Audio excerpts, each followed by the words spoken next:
किसी भी मुल्क की ये हैसियत नहीं आज की डेट में कि हिंदुस्तान को कुर्बानी का बकरा बना सके। ये तो आप पहले समझ लीजिए कि हिंदुस्तान आंख में आंख मिलाकर अमेरिका में सबके साथ था। लेकिन पाकिस्तान के लिए अलार्मिंग ये है कि एक तो आपको अपने पड़ोसी मुल्क के इंडिया के आपके अजाइम नजर आ रहे हैं। Press the bell icon on the YouTube app and never. सभी को जय हिंद दोस्तों, आप सभी का हार्दिक स्वागत है हमारे YouTube चैनल पे। तो आज हम आपके लिए एक ज़बरदस्त वीडियो लेके आए हैं जिसमें आपको काफ़ी कुछ जानने को मिलेगा। तो इस वीडियो को अंत तक देखें और चैनल पे नए हैं तो चैनल को सब्सक्राइब कर दें और बेल का बटन ज़रूर प्रेस कर दें ताकि हम आपके लिए ऐसी इंटरेस्टिंग और इन्फॉर्मेटिव वीडियोस लाते रहें। साथ मिलकर ये वीडियो देखते हैं। और अगर खुदा ना खास्ता कल को चाइना आपके साथ, जिस तरह लग रहा है चाइना इतनी आजकल चाइना सर्दमोरी का मुजाहरा कर रहा है, वहां पे सिर्फ उन्होंने चंद पीरियड्स भेजे हैं और उसके बाद बैक सीट पर बैठ चुके हैं।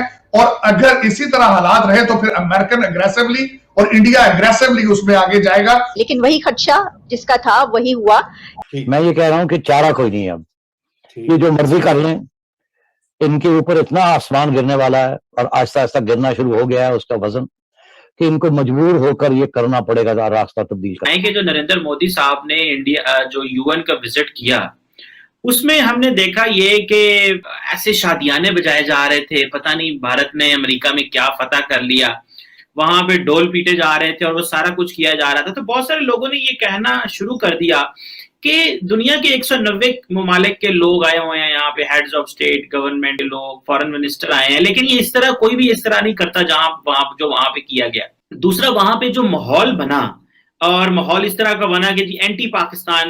मैं कह रहा हूं कि हमारे हिंदुस्तानी नहीं बल्कि सारी दुनिया खुशियां मना रही है, खासतौर से हिंदुस्तान के रोल पे।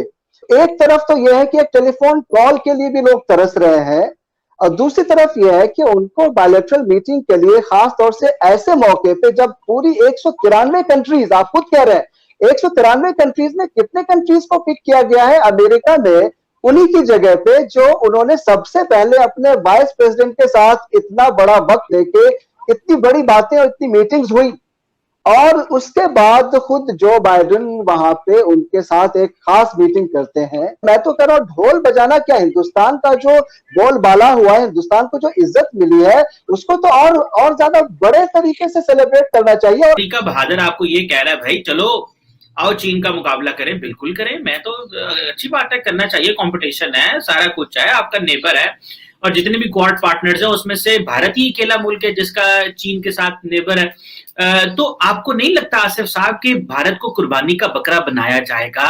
ये जितना प्रोटोकॉल दिया जा रहा है ये आपसे कुर्बानियां ली जाएंगी आइंदा आने वाले दिनों में। हिंदुस्तान, आपने कहा ना कि वो कुर्बानी का बकरा, ऐसा कुछ आपने वर्ड यूज किया। पूरी दुनिया में किसी भी मुल्क की ये हैसियत नहीं आज की डेट में कि हिंदुस्तान को कुर्बानी का बकरा बना सके। ये तो आप पहले समझ लीजिए। वो इसलिए कि हिंदुस्तान के तारीख से आप भी वाकिफ हैं और हिंदुस्तान अपने आप में क्या अहमियत रखता है दुनिया के इस स्टेज पे और वर्ल्ड में, इससे आप भी वाकिफ हैं। तो आपको ये मैं बताना चाहूंगा कि हिंदुस्तान आंख में आंख मिलाकर अमेरिका में सबके साथ था। लेकिन अब आपको मैं बताऊं अफगानिस्तान पे अमेरिका ने हिंदुस्तान की एम्बेसी को बंद नहीं करवाया है। हिंदुस्तान की फॉरेन पॉलिसी कितनी सॉलिड है इससे आप आज ये समझ लीजिए कि कल तक आप डिबेट्स में और आपके तमाम लोग डिबेट्स में कहते थे कि हिंदुस्तान आइसोलेशन में है और आज देखिए कि हिंदुस्तान उस कॉन्टेक्स्ट में कहां पे है और आपके लोग आपके चैनल पे कह रहे हैं कि पाकिस्तान सिर्फ आइसोलेशन में नहीं है लेकिन दुनिया में कोई अभी उसको रिकॉग्नाइज नहीं कर रहा और पूछ नहीं रहा। ये आपके लोग कह रहे हैं। आपका ये ख्याल था कि अफगानिस्तान में जीत हो गई आपकी, आप बड़े खुश थे और अमेरिका की छुट्टी करा दी, तालिबान आ गए हैं। तो वो जो खुशी थी वो मेरा ख्याल है दिन ब दिन कम होती जा रही है और अब परेशानियां शुरू हो गई।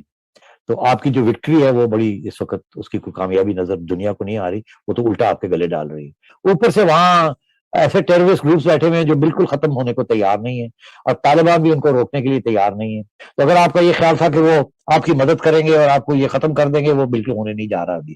तो आपकी फॉरेन पॉलिसी जो थी ये विज़-विज़ अफगानिस्तान, वो जो कामयाबी आपको नजर आ रही थी, मुझे तो अब नजर नहीं आ रही, मुझे तो प्रॉब्लम्स नजर आ रहे हैं। मगर इसके साथ साथ आपके तल्लुकात अमेरिका के साथ इतने खराब हैं, वो सैंक्शंस का सोच रहे हैं। आपके तल्लुकात यूरोपियन यूनियन के साथ इतने, वो भी सोच रहे हैं।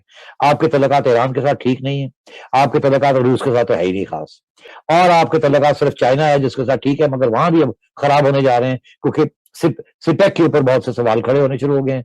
अब आप वो पैसे आपने मांग रहे हैं अपने पैसे, आपके पास पैसे नहीं है उनको देने के लिए भी, और ऊपर से दुनिया जो है चाइना के खिलाफ होगी, और अगर आप थोड़ा सा ज्यादा चाइना की तरफ जाते हैं तो दुनिया और आपको टाइट करेगी। तो आप, मैं समझता हूँ, इन नो मैन्स लैंड फंस गए। लेकिन पाकिस्तान के लिए अलार्मिंग ये है कि एक तो आपको अपने पड़ोसी मुल्क के, इंडिया के आपके अजाइम नजर आ रहे हैं, और अगर खुदा ना खास्ता कल को चाइना आपके साथ, जिस तरह लग रहा है चाइना इतनी आजकल चाइना सर्द मोरी का मुजाहरा कर रहा है, वहां पे सिर्फ उन्होंने चंद पीरियड्स भेजे हैं और उसके बाद बैक सीट पर बैठ चुके हैं। और अगर इसी तरह हालात रहे तो फिर अमेरिकन एग्रेसिवली और इंडिया एग्रेसिवली उसमें आगे जाएगा।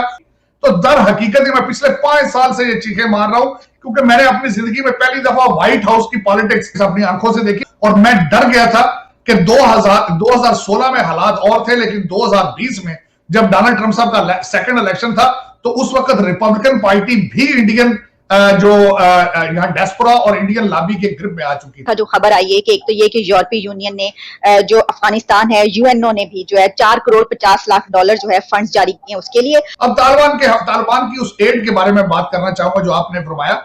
उसमें एक तो ये बात है, ये पीनट्स हैं, ये आज कहते हैं कि आज आपको भूख लगी है, आज शाम का खाना दिया है, कल फिर इनको भूख लगेगी, और इतने ज्यादा डॉलर नहीं दिए गए जिसको मुसलसल आप देखेंगे अब वहां पे सब अच्छे की रिपोर्ट है। अब मैं इस वक्त थोड़ा सा बताना चाहूंगा कि तालिबान बेचारे किस तंग गली में फंस चुके हैं।